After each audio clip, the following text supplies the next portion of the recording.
Hi guys, welcome back to my channel and to the season of love. And I hope you guys have people to spend your Valentine's with, even if you don't have a boyfriend or a girlfriend like me. Valentine's Day is a day of love, okay? Like, it's not just romantic love, it could be your friend, family, mom, dad, siblings, uncle, aunt, just spread the love, okay? So, and in honor of Valentine's Day, I'm going to be doing a Valentine's murder mystery, like cases that happened on Valentine's Day. And I'm going to be doing just two of these cases for this month, so you guys could, get in the mystery spirit to Valentine, if that makes sense. And the first Valentine's case I'm going to be talking about is the Necrophiliac Valentine's Day, and the victim is known as Jodine Serrin. So Jodine was in her early 30s and she lived in Carlsbad, California. She had a learning disability, but she was still able to perform other duties and act normal. It wasn't that bad. She needed someone to still drive her around because she had problems with knowing the street lines and knowing where to turn, or just getting confused with roads generally. She had her own condo, where she was living in, and she was doing very well for herself also. She loved writing poems, even sometimes when she wants to send emails to like some of her friends or her family, she ends up trying to send an email, but it ends up rhyming, and it just ends up looking like it's going to be a poem. She was really cute. Everybody loved her. Her parents, friends, everybody that came across her just knew that she was a sweetheart. So on this particular day in 2007, Jodie's parents decided to go pick Jodie up on Valentine's Day because it was a tradition where they would always spend Valentine's Day together. They could just go out, have dinner and whatnot. They get to Jodine's apartment and they tried calling her phone and she wasn't picking up. So they decided to call the landline. Also wasn't going through. So they are confused and wait outside the door for like a few 5 minutes. After waiting, they get very, very scared, wondering what the hell is going on. Why is there not even a noise? And they use the spare key to turn the locks to enter into the apartment. And Jodine's dad starts running to her room, thinking that she's in danger, and he rushes in very scared, goes straight to Jodine's bedroom, and immediately he opens the door, he sees his daughter Jodine naked on the bed, and there was a man on top of her and they were basically having intercourse.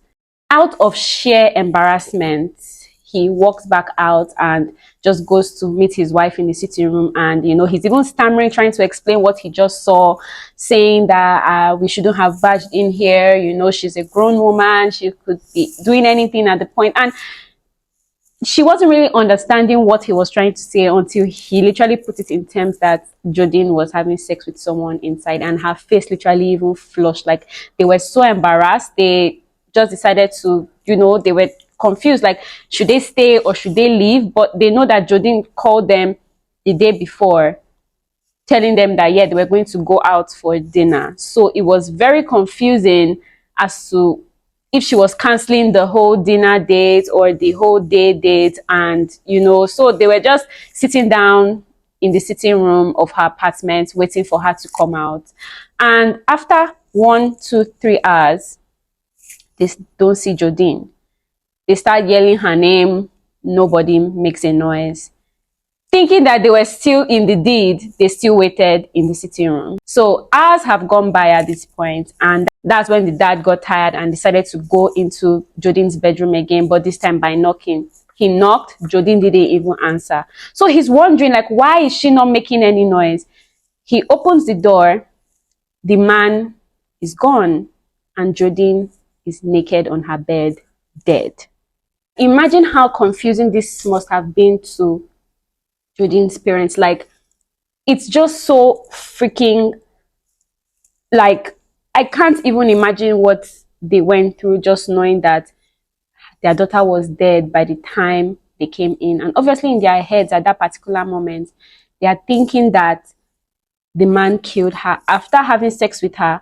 But unfortunately enough, it was seen that Jodine was dead 10 hours before they even came into the apartment. And you know what is crazy is, how did he get out without the parents knowing? He must have escaped through a window, or the way he came in, you know. So it's just very confusing because he didn't come in or out through the front door, and there was no sign of forced entry. So the parents never thought or could have even imagined that that was what was going on. Apparently, the man that they saw inside her room was no friend of hers, and he was a necrophiliac. He probably most likely killed her and then started molesting and having sex with her dead body after ripping her clothes off. Just disgusting.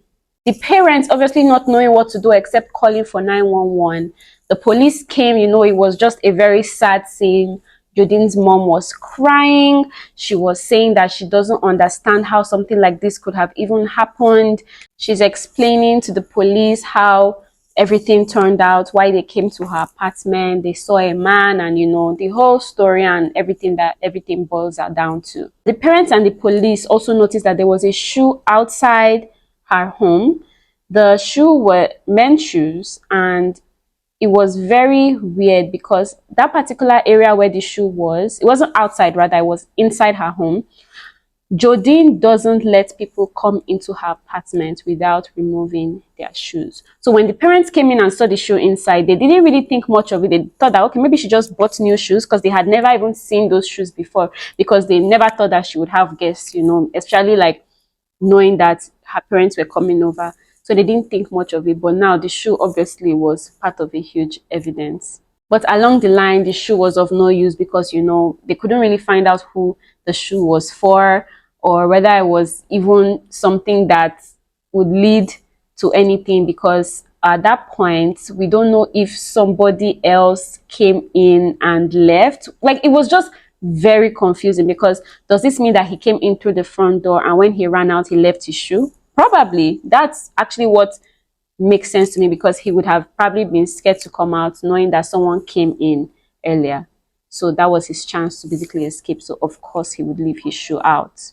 And Jodine could have had friends over, other people over, friends over, you know, that could have just left their shoe there, because she could also have friends to sleep over at her apartment. You know, it's like just very vague at this point. So they collected DNA and sperm from her body, or the remains of whoever it was that raped her, and they put it in a data called CODIS. And if you do not know what CODIS is like a system where they put like mouth swabs, blood, hair follicles of any criminal that has been caught in the US, California. This was the CODIS database, and they put it in there so that in case of any other crimes, they can match it with, to possibly easier catch a killer or a criminal. So when they collected this sample, actually they matched it with the CODIS database, and it did not match with any of the convicts that were already in the system. So it's either this person did not commit crimes before and this was their first crime, or they had committed crimes and gotten away with it before, or at the time when they had committed crimes in the past and were caught, there was no CODIS database at that particular time, so there was no way to have stored anything of his in the system. So those were the three options, you know, and for the police trying to still find out who this person is. But what they could do was use DNA cutting edge. And DNA cutting edge is not going to be able to actually bring out the person, but they are going to be able to tell if the person is light skinned, has blue eyes, you know, red hair, you know. So it was a step forward. So when they put the DNA inside the DNA cutting edge tech, they could tell that the person was fair-skinned and had blue to green eyes, so which was a step towards finding who this person was. And the process is called phenotyping, which is crazy. Like, I mean, imagine just being able to get someone's DNA and just know if the person is light-skinned or the person is not. And you know, it's just really cool. Like, science is amazing, honestly speaking. Time passed on. The police was still working really hard on this case, and then familial DNA came, which cracks the case wide open. It basically boiled all the suspects down to 10 people. One person was ruled out because it was said that he had no close range to what it was, because he was from Turkey or Greece. So there's no way he could have lined up with the familial DNA that was brought out from the phenotyping system. So they were just looking at the features that it said and what the familial DNA said that the person's family tree could be from, and they came up with the name Dave Mabrito. So Dave Mabrito was a transient with a meth problem. He could not hold a job. He would go to a job today and he'll be fired in like 1 week, or sometimes just not show up the next day. Dave had relatives in the area actually, so which made him closer to, you know, being the #1 suspect for this case. And funny enough, there was a case of robbing in the past where Dave was a suspect, but they eventually ended up finding the person that did the robbing. So they collected some DNA from Dave in the past during that time when they were trying to find out who the robber was, and they asked him if he could donate or if he could put in his DNA, and he said no. The police took his DNA anyways, but they did not save the DNA or put it in the CODIS system because he was not found as the criminal. So they just kept it. They just kept the DNA sample in the police station or in the police record and just probably never used it again. So the police, when they found this out, that he had actually been a suspect for a crime before, and you know, his DNA was just sitting down somewhere in the office, they raced to go question him because they had not even yet done a match or anything. They just raced to go question him and to ask him some questions. And by the time they got to Dave's apartment, he had already ended his life. He committed suicide. Like, I just freaking can't believe he escaped. I know you guys think he's dead, but that's still escape. Like, he doesn't get to be punished how he's supposed to. Like, how did he even know that they were going to like find him like that quickly? You know, like, I'm guessing because they interviewed him once after several years, so he kind of knew that they were getting close, so he didn't even want any he didn't want to take a chance. But still, like, it's so freaking crazy how he just escaped, because he literally killed himself just like an hour before the police got there. Like, it's like so crazy. I really wanted him to be caught alive and punished. You know, I didn't want him to die. If he was going to die, I wanted him to possibly die through court sentencing, so he knows he's going to die. He doesn't get to pick. I'm so freaking sad about this case, but to give the family peace, the police basically did a swab match test from the old DNA and the DNA that was found in Jodine Serrin's body and his dead DNA, and everything matched. Like, it's just making me like, why didn't they put the DNA in the system earlier? You know, like, why did they waste so much time? Because the family suffered for nearly 10 years. And, you know, I can't imagine what it feels like to just wake up every morning and not have answers to how your daughter died, especially knowing that you saw her in her last moments, you know, and you thought, like, I mean, I can't imagine the trauma that the parents went through.